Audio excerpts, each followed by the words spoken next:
दीर्घ स्वर संधि, दीर्घ संधि सीखे नए तरीके से।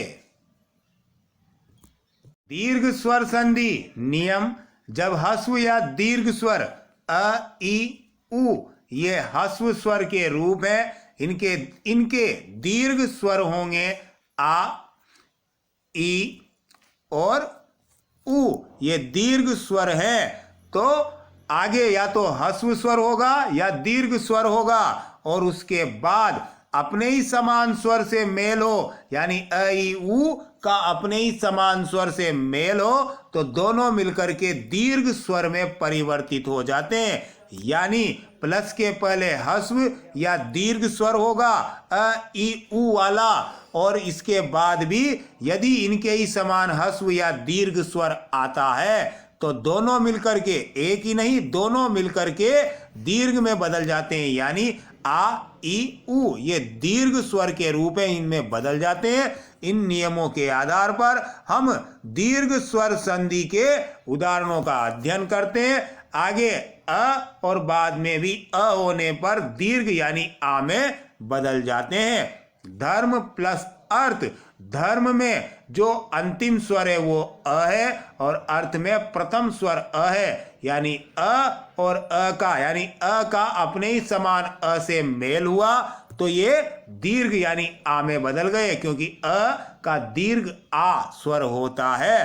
तो धर्म प्लस अर्थ से नया शब्द बनेगा धर्मार्थ। सार प्लस अंश, सार में अंतिम स्वर अ है और अंश में अंतिम स्वर प्रथम स्वर अ है, तो सार प्लस अंश से नया शब्द बना सारांश, क्योंकि अ का अपने ही समान स्वर से मेल हुआ है, तो इसके ही समान वाला जो दीर्घ स्वर है आ, उसमें ये बदल जाएंगे। परम प्लस अर्थ परमार्थ हो जाएगा। दीप प्लस अवली दीपावली हो जाएगी।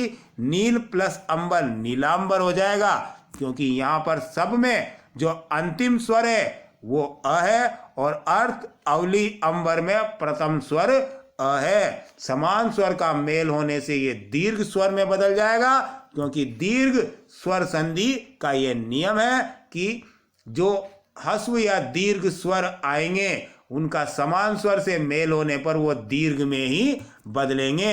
इसी प्रकार से जब आगे अ हो और बाद में दीर्घ स्वर आ हो तब भी ये आ में बदलेंगे।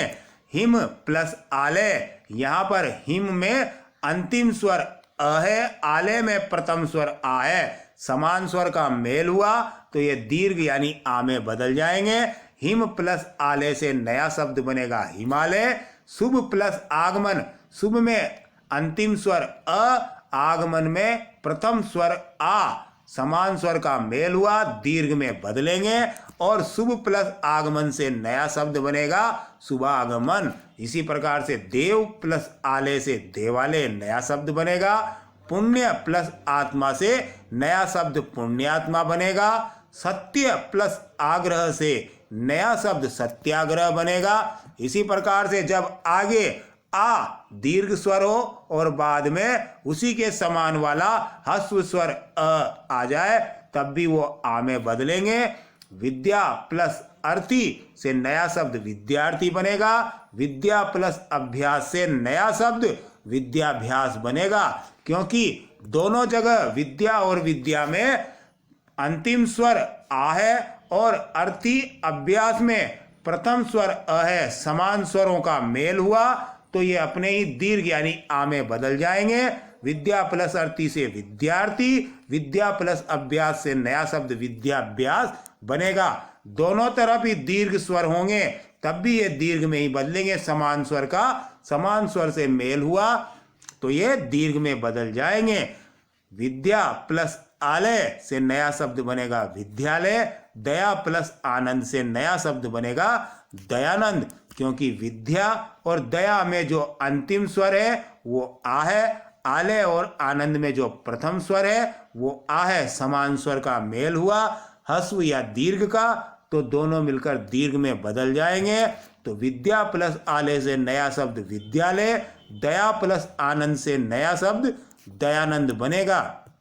इसी प्रकार से जो ई ह्रस्व या दीर्घ के बाद ई हस्व या दीर्घ आए तब वो दीर्घ यानी ई में बदल जाते हैं। ई दोनों तरफ हस्व समान स्वर होने पर रवि प्लस इंद्र नया शब्द बनेगा रविंद्र। रवि में अंतिम स्वर ई है और इंद्र में प्रथम स्वर ई है, समान स्वर हस्व का मेल हुआ तो ये दीर्घ में बदल जाएंगे, नया शब्द बनेगा रविंद्र। इसी प्रकार से मुनि प्लस इंद्र से नया शब्द बनेगा मुनिंद्र, क्योंकि मुनि में अंतिम स्वर ई है, इंद्र में प्रथम स्वर ई, समान स्वर का मेल हुआ, समान स्वर हस्व या दीर्घ का मेल होने पर दीर्घ में बदलते हैं तो मुनि प्लस इंद्र से नया शब्द बनेगा मुनिंद्र। इसी प्रकार से ई का ई यानी हस्व ई का दीर्घ ई से मेल होने पर भी दोनों मिलकर के दीर्घ में बदल जाएंगे, समान स्वर का मेल हुआ तो दीर्घ में बदलेंगे। दोनों हस्व या दीर्घ का अपने ही समान स्वर से मेल होने पर मुनि प्लस ईस से मुनिस बनेगा, गिरी प्लस ईस से नया शब्द गिरीश बनेगा, क्योंकि मुनि और गिरी दोनों में अंतिम जो स्वर है वो ई है, ईस और ईस में जो प्रथम स्वर है वो ई है, तो हस्व और दीर्घ का मेल हुआ तो दीर्घ में बदले तो मुनि प्लस ईस से मुनीस बना, गिरी प्लस ईस से गिरीश नया शब्द बनेगा। ई और ई का अपने ही समान हस्व या दीर्घ से मेल होने पर ये दीर्घ में बदल जाते हैं। तो उदाहरण मही प्लस इंद्र महेंद्र हो, नया शब्द बनेगा। नारी प्लस इंदु से नया शब्द नारिंदु बनेगा, क्योंकि मही और नारी दोनों शब्दों में अंतिम स्वर ई है। इंद्र और इंदु दोनों में ई जो है वो प्रथम स्वर है, समान स्वर का मेल हुआ, दीर्घ में बदले तो मही प्लस इंद्र से नया शब्द महेंद्र, नारी प्लस इंदु से नया शब्द नारिंदु बनेगा। इसी प्रकार से दीर्घ स्वर ई का दीर्घ स्वर ई से यानी अपने ही समान स्वर से मेल होने पर ये दीर्घ में बदलेंगे। उदाहरण नदी प्लस ईस से नया शब्द नदीस बनेगा, मही प्लस ईस से नया शब्द महीस बनेगा, क्योंकि नदी और मही दोनों में अंतिम स्वर ई है, ईस और ईस दोनों जगह प्रथम स्वर ई है, दोनों का मेल हुआ तो ये दीर्घ में बदल जाएंगे, क्योंकि हस्व या दीर्घ रूप का अपने ही हस्व या दीर्घ रूप से मेल होने पर ये दीर्घ में ही बदलते हैं। तो नदी और प्लस ईस से नया शब्द नदीस बनेगा, मही प्लस ईस से नया शब्द महीस बनेगा। इसी प्रकार से जो ऊ के समान हस्व या दीर्घ स्वर आएंगे तो उससे दीर्घ ऊ यानी बड़ा ऊ हो जाएगा।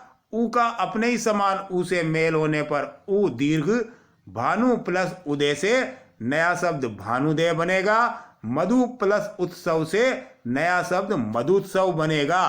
तो यहाँ पर भानु और मधु दोनों ही जगह पर अंतिम स्वर ऊ है, उदय और उत्सव में प्रथम स्वर ऊ है, अपने ही समान स्वर से मेल हुआ तो यहाँ पर दीर्घ स्वर में बदल जाएंगे। भानु प्लस उदय से नया शब्द भानुदय, मधु प्लस उत्सव से नया शब्द मधुत्सव बन जाएगा। इसी प्रकार से ऊ और दीर्घ ऊ का मेल होने पर ये दोनों दीर्घ में बदल जाएंगे। लघु प्लस उर्मी से नया शब्द लघुर्मी बनेगा, सिंधु प्लस उर्मी से नया शब्द सिंदूर्मी बनेगा, क्योंकि लघु और सिंधु में अंतिम स्वर ऊ यानी हस्व स्वर है, उर्मी और उर्मी में प्रथम स्वर ऊ यानी दीर्घ है, अपने ही समान हस्व या दीर्घ का मेल होने पर दोनों दीर्घ में बदल जाएंगे। लघु और उर्मी, लघु प्लस उर्मी से नया शब्द लघुर्मी बनेगा, सिंधु प्लस उर्मी से नया शब्द सिंदूर्मी बनेगा। दीर्घ स्वर संधि के कुछ और उदाहरण आगे देखिए, इससे दीर्घ स्वर संधि स्पष्ट हो जाएगी। ऊ प्लस ऊ अपने ही समान स्वर का मेल हुआ, हस्व या दीर्घ आगे बाद में भी हस्व या दीर्घ अपने ही समान स्वर का मेल से दोनों दीर्घ में बदल जाएंगे। वधु प्लस उत्लेख से नया शब्द बनेगा वधुल्लेख, वधु प्लस उत्सव से नया शब्द बनेगा वधुत्सव, क्योंकि वधु और वधु दोनों जगह अंतिम स्वर उ है। उल्लेख उल्लेख उत्सव में प्रथम स्वर उ है, अपने ही समान स्वर से मेल हुआ, दीर्घ में बदलेंगे, दीर्घ स्वर संधि का नियम है। तो वधु प्लस उल्लेख से नया शब्द बनेगा वधुल्लेख, वधु प्लस उत्सव से नया शब्द बनेगा वधुत्सव। इसी प्रकार से आगे दीर्घ स्वर और बाद में भी दीर्घ स्वर होने पर अपने ही समान स्वर से मेल होने के कारण दोनों दीर्घ में बदलेंगे। वधु प्लस उर्मी से नया शब्द वधुर्मी बनेगा, क्योंकि वधु में उ अंतिम स्वर है, उर्मी में उ प्रथम स्वर है, समान स्वर का मेल हुआ, दोनों दीर्घ में बदले तो वधु प्लस उर्मी से वधुर्मी नया शब्द बनेगा। वधु प्लस ऊर्जा से नया शब्द वधुर्जा बनेगा, क्योंकि जो वधु शब्द है इसमें अंतिम स्वर उ, ऊर्जा में प्रथम स्वर उ, समान स्वर का मेल हुआ, दीर्घ में बदले तो वधु प्लस ऊर्जा से नया शब्द बनेगा वधुर्जा।